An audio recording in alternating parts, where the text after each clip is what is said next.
Hello दोस्तों, कैसे हैं आप सब लोग। तो दोस्तों आज हम करने वाले हैं सीटेट का प्रीवियस ईयर का पेपर सॉल्व, जिसमें आज हम पढ़ेंगे सीडीपी। सबसे पहले जो है हम लोग स्टार्ट करते हैं सीडीपी का फर्स्ट क्वेश्चन। ये जो सेट है ना हमारा, ये सेट है 28/1/2023 का। तो आइए स्टार्ट करते हैं। पहला क्वेश्चन है, विकास की प्रक्रिया की क्या विशेषताएं हैं। यह प्रक्रिया बचपन तक सीमित रहती है, यह जीवन भर चलने वाली प्रक्रिया है, इसकी शुरुआत जन्म के समय होती है, इसकी शुरुआत गर्भधारण के समय होती है। तो देखिए, यह सीमित तो है नहीं, विकास तो पूरे जीवन भर चलता रहता है। तो ऑप्शन ए तो गलत हो जाएगा। जहाँ जहाँ ऑप्शन ए है वो ऑप्शन इसी तरह गलत हो जाएगा। उसके बाद है, यह इसकी शुरुआत जन्म के समय होती है, तो ये भी ऑप्शन गलत है। तो तीसरा जहाँ है वो भी ऑप्शन हमारा गलत हो जाएगा। अब बचा ऑप्शन डी, तो हमारा ऑप्शन डी ही करेक्ट हो जाएगा। डी में क्या है कि यह इसकी शुरुआत जो है, इसकी शुरुआत गर्भधारण के समय से होती है, सही बात है, और यह जीवन भर चलने वाली प्रक्रिया है। आते हैं अगले क्वेश्चन पे। अगला क्वेश्चन है, विकास की संवेदनशील अवधि से क्या तात्पर्य है। वह समय अवधि जब बच्चे अधिगम के कुछ प्रकारों के प्रति तत्पर हैं। यह समय अवधि जब बच्चे बहुत भावुक जब बच्चे बहुत भावुक अच्छा इतना ही है, बहुत भावुक हो जाते हैं। और सी ऑप्शन है, गर्भधारण से जन्म तक की समय अवधि, या फिर शैशवावस्था से किशोरावस्था की समय अवधि। यहाँ पे है कि संवेदनशील अवधि कौन सी होती है। तो संवेदनशील अवधि जो होती है वह समय अवधि जब बच्चे अधिगम के कुछ प्रकारों के प्रति तत्पर होते हैं, वही जो अवधि है सबसे ज़्यादा संवेदनशील होती है। ऑप्शन हमारा पहला करेक्ट हो जाएगा। आते हैं अगले क्वेश्चन की तरफ। अगला क्वेश्चन है, एक शिक्षिका के रूप में क्वेश्चन है, एक शिक्षिका के रूप में आपकी मान्यता है कि वातावरण का विकास निरंतर प्रभाव वातावरण का विकास पर निरंतर प्रभाव पड़ता है। इस मान्यता के अनुरूप आपका क्या दृष्टिकोण रहेगा। बच्चों को किसी भी समय सहायता प्रदान करेगी, क्योंकि जीवन की अनुकूल परिस्थितियों की मदद से बच्चे आरंभिक नकारात्मक अनुभव से उबर जाते हैं, या फिर बच्चों को बढ़ावा देने के उद्देश्य से दिए गए अनुभव को महत्वपूर्ण नहीं मानेंगी, या फिर इस तथ्य पर विश्वास करेंगी कि वे बच्चों को जो किसी गुण धर्म जैसे मौखिक कौशलों में प्रवीण या कमतर हैं वह आगे के चरणों में भी ज्यों के त्यों रहेंगी, या फिर जीवन के पहले कुछ वर्षों में हुए प्रबल नकारात्मक घटनाओं से बाद में उबारा नहीं जा सकता है। तो इसमें कौन सा ऑप्शन हमारा करेक्ट हो जाएगा कि शिक्षिका के रूप में प्रभाव पड़ता है। इसके मान क्या दृष्टिकोण होगा, तो यही होगा कि बच्चों को किसी भी समय सहायता प्रदान करेंगी, क्योंकि जीवन के अनुकूल परिस्थितियों की मदद से बच्चे नकारात्मक अनुभव से उभर जाते हैं। बच्चों के जीवन में कुछ ऐसी घटनाएं होती हैं जो कि उनके ऊपर काफ़ी जो है निगेटिव इफ़ेक्ट डालती हैं। तो अगर बच्चों को हेल्प की जाए मेंटली, फिजिकली, हर तरह से, तो वो उन चीज़ों से बाहर निकले सकते हैं। आगे है अगला क्वेश्चन, स्कूल की बच्चों के समाजीकरण में क्या भूमिका है। कोई भूमिका नहीं है। प्राथमिक समाजीकरण की संस्था है, द्वितीय समाजीकरण की संस्था है, तृतीय समाजीकरण की संस्था है। तो स्कूल जो है वो जो है सेकेंडरी, यानी हमारा ऑप्शन सी करेक्ट हो जाएगा, सेकेंडरी समाजीकरण की संस्था है। प्राइमरी जो है वो परिवार है, फैमिली होती है, परिवार होता है, फैमिली होती है जो कि प्राइमरी होती है। अगला क्वेश्चन है, संक्रियाओं पर संक्रियाएं करने के कौशल किस चरण में विकसित होते हैं। संक्रियाओं पर संक्रियाएं करने के चरण किस कौशल में विकसित होते हैं। संवेदी चालक भ्रामक में, पूर्व संक्रियात्मक में, मूर्त संक्रियात्मक में, या फिर अमूर्त संक्रियात्मक में। तो ये अमूर्त संक्रियात्मक में होते हैं, फॉर्मल ऑपरेशनल स्टेज में होते हैं, क्योंकि इसमें बच्चा क्या करता है, तार्किक चिंतन करने लगता है, तर्क करने लगता है हर बात पे। आते हैं अगले क्वेश्चन की तरफ। जीन पियाजे के अनुसार बच्चे कैसे सीखते हैं। निष्क्रिय नकल के माध्यम से। तो जीन पियाजे ने कहीं भी बच्चे को निष्क्रिय नहीं कहा है। निष्क्रिय और नकल ये दोनों जो वर्ड्स हैं वो निगेटिव वर्ड्स होते हैं, तो ये ऑप्शन गलत हो जाएगा। सक्रिय अन्वेषण के द्वारा। तो आगे देख लेते हैं, अनुकूलन के माध्यम से, पुरस्कार एवं दंड के द्वारा। तो ये पुरस्कार और दंड जो है ये दोनों ही शब्द जो होते हैं निगेटिव हैं, तो ये ऑप्शन ऐसे ही गलत हो जाएगा, यानी हमारा ऑप्शन बी करेक्ट हो जाएगा कि सक्रिय अन्वेषण के द्वारा, बाई एक्टिव एक्सप्लोरेशन के द्वारा जो है बच्चे अच्छे से सीखते हैं। अगला क्वेश्चन है, निम्न में से पाड़ का कौन सा उदाहरण है? पाड़ मतलब पाड़ का जो है कौन सा एग्जाम्पल है, ये हमें बताना है। एक मिनट, ये थोड़ा सा हम इससे इरेज कर लें।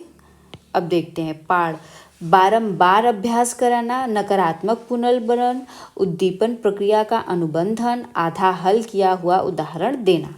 तो पाड़ क्या होता है? स्कैफोल्डिंग इसको इंग्लिश में बोलते हैं। मतलब जब आप बच्चों को कुछ हिंट दे दें, कुछ मदद सहायता दे दें किसी प्रॉब्लम को सॉल्व करने में, तो वो सहायता, वो मदद ही क्या होती है? पाड़ कहलाती है, उसे ही स्कैफोल्डिंग बोलते हैं। तो अभी आप पढ़िए, उद्दीपन प्रतिक्रिया का अनुबंधन करेंगे तो नहीं, ये भी ऑप्शन जो है गलत हो जाएगा।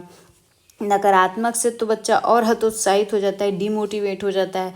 बारंबार अभ्यास, ये भी जो है गलत है, क्योंकि बारंबार अभ्यास यानी ये भी नकारात्मक शब्द है, ये भी ऑप्शन गलत हो जाएगा। लेकिन आधा हल किया हुआ उदाहरण देंगे, मतलब कोई क्वेश्चन है, आधा आपने उसको एक्सप्लेन कर दिया है, सॉल्व कर दिया है, हल कर दिया है, और आधा बच्चा करेगा, तो इससे उसको मदद मिल जाएगी, तो ऑप्शन डी करेक्ट हो जाएगा। अगला क्वेश्चन है, लेव वाइगोत्स्की ने सिद्धांत में प्रतिपादित किया कि सीखने की प्रक्रिया एक संदर्भ में होती है, मनोगतिकी, व्यवहारवादी, सूचना का प्रसंस्करण या सामाजिक सांस्कृतिक। तो इसमें सामाजिक सांस्कृतिक, सोशियो कल्चरल हो जाएगा, ऑप्शन डी करेक्ट हो जाएगा। अगले क्वेश्चन की तरफ आते हैं, सुभिक्षा हमेशा अपनी कक्षा में नए अन्वेषण, प्रयोग, खेल और विभिन्न व्यावहारिक गतिविधियों के माध्यम से बच्चों को नया ज्ञान सर्जन करने का अवसर प्रदान करती है। वह किस प्रकार की कक्षा को बढ़ावा देती है? वो बच्चों के लिए क्या कर रही है? नया ज्ञान का सर्जन करवा रही है, नए ज्ञान के लिए मौका दे रही है। तो वो किस चीज़ को बढ़ावा दे रही है? प्रगतिशील और बाल केंद्रित शिक्षा को, फिर शिक्षक केंद्रित शिक्षा को, नियंत्रित एवं मूल्यांकन केंद्रित शिक्षा को, या व्यवहारवादी और इनाम केंद्रित शिक्षा को। तो पहले तो ये इनाम और व्यवहारवादी, ये सभी शब्द जो है नकारात्मक हो जाएंगे, ये भी गलत। नियंत्रित मतलब बच्चों को आप नियंत्रित करके रखेंगे, तो ये भी ऑप्शन गलत हो जाएगा। शिक्षक केंद्रित शिक्षा मतलब कि अभी जो शिक्षा एजुकेशन पॉलिसी आई है उसमें छात्र केंद्रित जो है शिक्षा होनी चाहिए, न कि शिक्षक केंद्रित। ये भी ऑप्शन गलत हो जाएगा, हमारा ऑप्शन ए ही करेक्ट होगा। और ए कैसे करेक्ट होगा? क्योंकि प्रगतिशील और बाल केंद्रित कक्षा है, बच्चों के प्रगति के लिए ही जो है नया ज्ञान का सर्जन करने का ऑप्शन दे रही है, तो ऑप्शन हमारा पहला करेक्ट हो जाएगा। अगले क्वेश्चन की तरफ आते हैं, कथन, शिक्षकों को बच्चों की बुद्धिलब्धि मापने के लिए बुद्धिलब्धि की मानकीकृत परीक्षाओं का इस्तेमाल करना चाहिए। ये मानकीकृत परीक्षाओं का इस्तेमाल करना चाहिए पूछ रहा है। तर्क है, बुद्धिलब्धि में प्राप्त अंक शिक्षकों को विद्यार्थियों के अकादमिक प्रदर्शन और भविष्य में सफलता की भविष्यवाणी में मदद करते हैं। अब इसमें पूछ रहा है कि हमारा कौन सा, ए और आर दोनों सही है, लेकिन आर सही व्याख्या करता है ए की, और या फिर ए और आर दोनों सही है लेकिन आर व्याख्या नहीं करता है ए की। अगला है, ए और आर दोनों सही है लेकिन आर, ए सही है आर गलत है, ए और आर दोनों गलत है। तो ये दोनों ही क्या है? दोनों ही गलत है, क्योंकि मानकीकृत परीक्षाओं का इस्तेमाल करना चाहिए बुद्धिलब्धि के लिए, तो नहीं करना चाहिए। ये मानकीकृत जो है निगेटिव वर्ड्स है, तो इसे ये ऑप्शन तो ऐसे ही गलत हो जाएगा। कथन, अब आते हैं तर्क में, तो ये भविष्यवाणी करता है, तो ऐसा कुछ नहीं है। जो बुद्धिलब्धि धीरे धीरे जो होता है बच्चा विकास करते जाता है, तो उसमें चेंजेस आते जाते हैं, तो हम उसकी भविष्यवाणी नहीं कर सकते हैं। दोनों ही ऑप्शन गलत हो जाएंगे। आते हैं अगले क्वेश्चन पे। अगला है, हार्वर्ड गार्डनर के सिद्धांत के अनुसार कलाकारों, वास्तुकारों और नाविकों के पास कौन सी बुद्धिलब्धि अधिक मात्रा में होती है? कलाकारों, वास्तुकारों और नाविकों के पास स्थानिक बुद्धि होती है? नहीं, भाषीय बुद्धि होती है, संगीतमय बुद्धि होती है, या फिर अंतरावैयक्तिक होती है? तो इनमें जो होती है स्थानिक बुद्धि होती है। स्थानिक बुद्धि क्या होती है? मतलब हार्वर्ड गार्डनर ने 8 प्रकार की बुद्धि को जो है बताया है। तो कलाकार जो है वास्तुकार यानी चित्रों को बनाता है, नाविक जो है मतलब स्थान की उसके पास जानकारी है। तो इस तरह से जो बुद्धिलब्धि है उसके पास कौन सी है? तो स्थानिक बुद्धि है। अगले क्वेश्चन की तरफ आते हैं। कथन है, शिक्षकों को लड़कियों को विज्ञान व गणित की कक्षाओं में भागीदारी रहने से हतोत्साहित करना चाहिए। ये देखिए हतोत्साहित, कहीं पे भी बच्चों को हतोत्साहित नहीं किया जाना चाहिए। तो ये तो हमारा ऑप्शन इसी तरह गलत तो हो जाएगा। इसमें जेंडर रूढ़िवादिता दिख रही है, कथन ऐसे ही गलत हो जाएंगे। अभी यह लड़कियों में गणित व विज्ञान विषयों को पढ़ने की जन्मजात क्षमता नहीं होती है। ऐसा कुछ नहीं है, सभी बच्चों में जो होती है सब क्षमताएं लगभग बराबर ही होती हैं। तो ये ऑप्शन गलत हो जाएगा, यानी हमारा ऑप्शन डी करेक्ट होगा, जिसमें ए और आर दोनों ही गलत हैं। अगले क्वेश्चन की तरफ आते हैं। निम्नलिखित में से कौन सी प्रणाली विद्यार्थियों की विविध अधिगम जरूरतों को पूरा करने में बाधक है? सहयोगात्मक अधिगम, पृथक्करण व नामनीकरण, उपयुक्त समावेशन, विभिन्न शिक्षा शास्त्रीय पद्धतियाँ। तो इसमें क्या है, विद्यार्थियों की पूर्ण करने में बाधक है, मतलब कमी है, तो पृथक्करण और नामनीकरण रहेगा, यही जो है बाधक होती है। आते हैं अगले क्वेश्चन की तरफ। अगला क्वेश्चन है, मूल्यांकन किस उद्देश्य से नहीं किया जाना चाहिए? बच्चों की तैयारी के स्तर का पता लगाने के लिए, बच्चों की अवधारणात्मक समझ में कमियों की पहचान करने के लिए, बच्चों में प्रतिस्पर्धा की भावना पैदा करने के लिए, यह समझने में मदद करने के लिए कि बच्चा क्या कर रहा है। तो ये भी ऑप्शन तो ठीक ही है, क्योंकि हम समझेंगे, हमसे पूछा है किस उद्देश्य से नहीं किया जाना चाहिए, उद्देश्य से, तो हमारा ऑप्शन सी करेक्ट हो जाएगा, प्रतिस्पर्धा की भावना से नहीं कराना चाहिए। आते हैं अगले क्वेश्चन की तरफ। लॉरेंस कोहलरबर्ग के अनुसार नैतिक विकास एक सतत प्रक्रिया है जो 6 चरणों में होता है। बच्चों के सामाजिक और सांस्कृतिक संदर्भों पर निर्भर करता है। बच्चों के बुद्धि लब्धि IQ से परस्पर संबंधित है। पूरी तरह से आनुवांशिक कारकों पर निर्भर करता है। तो इसमें जो है ऑप्शन पहला करेक्ट हो जाएगा। यह सतत प्रक्रिया है जो 6 चरण में पूरी होती है।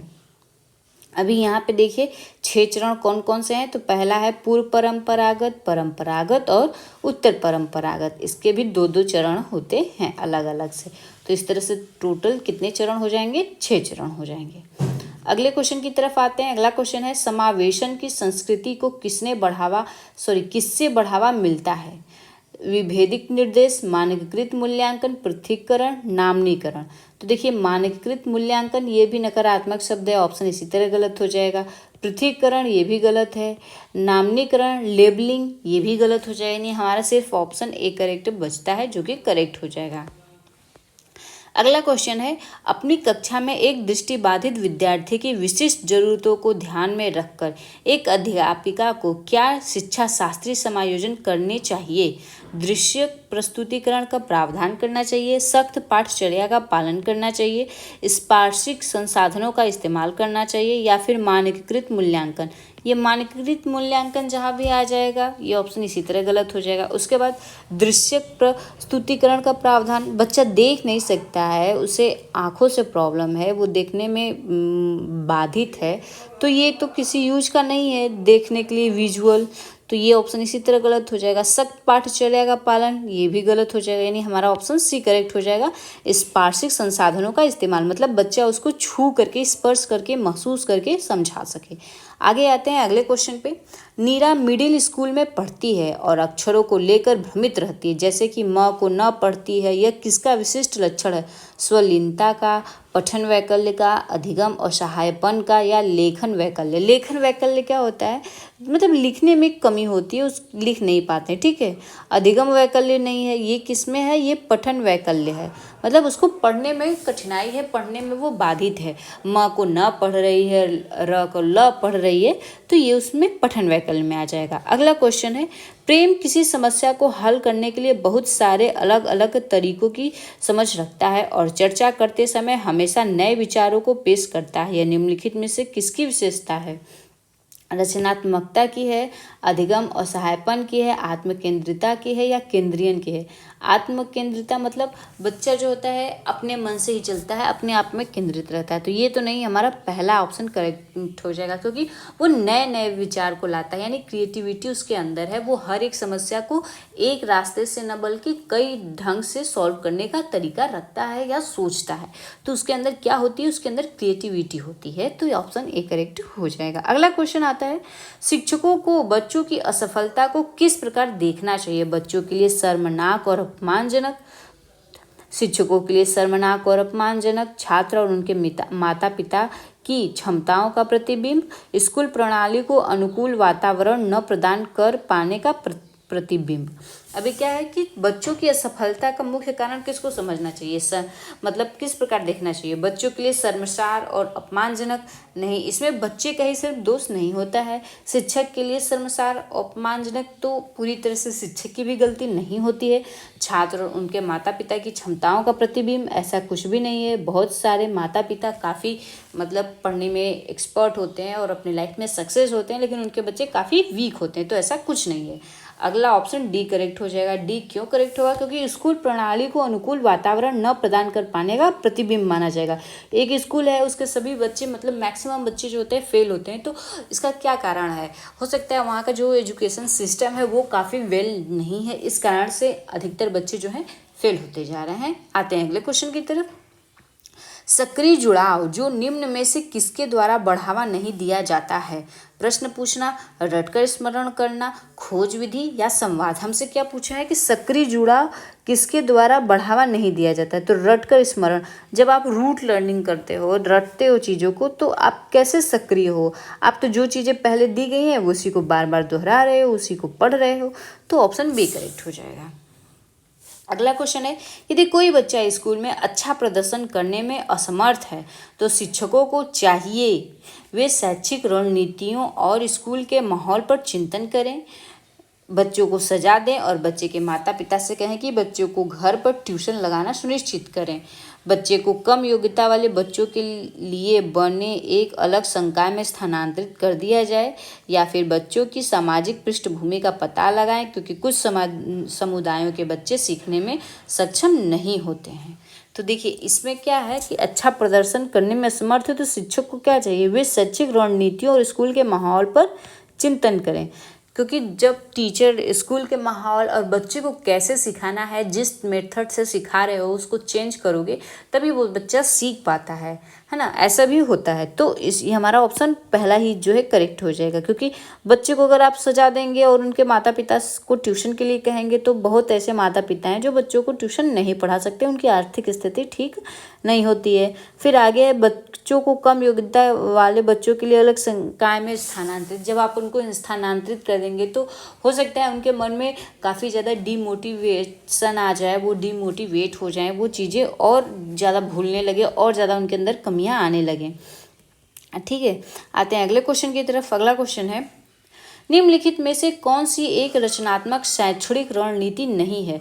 सहज ज्ञान युक्त अनुमानों को प्रोत्साहित करना, चर्चा के अवसर प्रस्तुत करना, छात्रों को पाठ्य पुस्तकों के उत्तरों को ज्यों का त्यों निरुत्पादित करने के लिए प्रोत्साहित करना, निर्देश खोज के अवसर देना। निर्देश खोज के अवसर देना तो ठीक है, सही है, लेकिन यहाँ हमसे पूछा है रचनात्मक शैक्षणिक रणनीति नहीं है।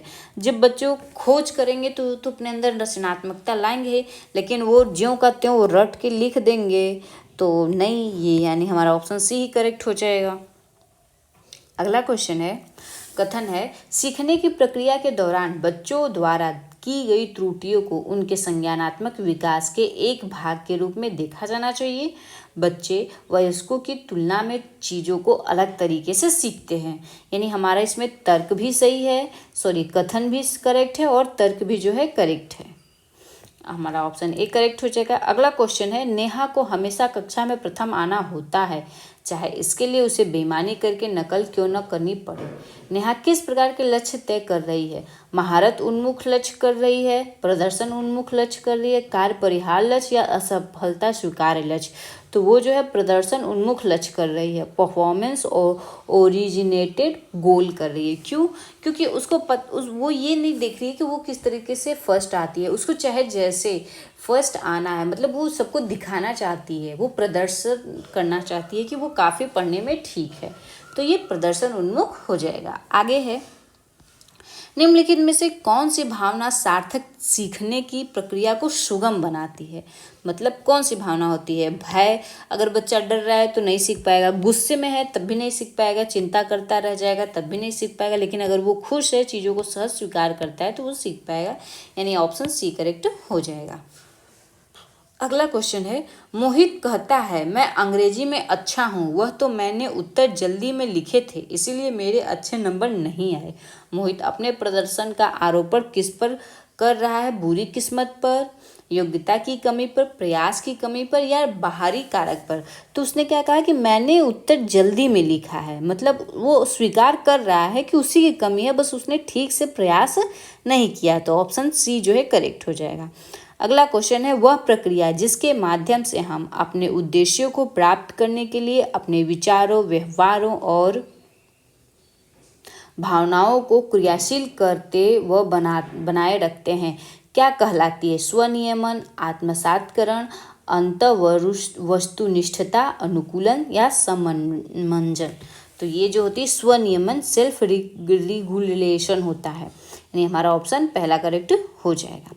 अगला क्वेश्चन है, एक शिक्षक प्रत्यक्ष अनुदेशन की विधि द्वारा बच्चों को जटिल अवधारणाओं को सबसे प्रभावी ढंग से समझने में मदद करता है। रीजन, तर्क। बच्चे सबसे प्रभावी तरीके से तब सीखते हैं जब वे निष्क्रिय होते हैं और उन्हें जानकारी संप्रेषण की जाती है। जब बच्चा निष्क्रिय होगा तो कैसे सीखेगा? यानी पहला तो हमारा तर्क गलत हो जाता है। अब एक बार जो है कथन को फिर से पढ़ लिया जाए। एक शिक्षक प्रत्यक्ष अनुदेशन की विधि द्वारा बच्चों को जटिल अवधारणाओं को सबसे प्रभावी ढंग से समझने में मदद करता है। तो नहीं, प्रत्यक्ष अनुदेशन विधि के माध्यम से जो है बच्चा को प्रभावी ढंग से नहीं सिखा सकते, यानी हमारा ऑप्शन डी ही करेक्ट हो जाएगा। दोनों ही ऑप्शन गलत हो जाएंगे। अब ये हमारा आज का लास्ट का क्वेश्चन है, समावेशन को बढ़ावा देने के लिए एक सामाजिक सांस्कृतिक कक्षा में प्रभावी शिक्षा शास्त्रीय प्रणाली क्या है? अधिगम के लिए सार्वभौमिक अभिकल्प, डिजाइन का क्रियान्वयन, योग्यता के आधार पर बच्चों का नामनीकरण व पृथकीकरण। तो बच्चों का जब आप नामनीकरण पृथकीकरण कर देंगे तो ये ऑप्शन ही गलत हो जाएगा, क्योंकि ये दोनों शब्द नकारात्मक हैं। आगे है, आर्थिक स्थिति के आधार पर बच्चों का नामनीकरण और पृथकीकरण, फिर वही शब्द आ गए जो कि नकारात्मक है, ये भी हो जाएगा। बच्चों के अंकों के लिए प्रबल प्रतिस्पर्धा पैदा करना, ये भी ऑप्शन गलत हो जाएगा, यानी हमारा ऑप्शन जो है पहला ही करेक्ट हो जाएगा कि अधिगम के लिए सार्वभौमिक अभिकल्प, डिजाइन का क्रियान्वयन। तो आज के वीडियो में इतना ही दोस्तों, हम आपसे मिलेंगे अपने एक नई नेक्स्ट वीडियो में। अगर आपको वीडियो अच्छा लगा हो तो लाइक करिएगा, चैनल को सब्सक्राइब कर दीजिएगा। इसकी पीडीएफ जो है आपको टेलीग्राम ग्रुप में मिल जाएगी, आप वहाँ से जाकर के इसको डाउनलोड कर सकते हैं। टेलीग्राम का जो लिंक है वो सब्सक्रिप्शन बॉक्स में है। तो थैंक यू दोस्तों।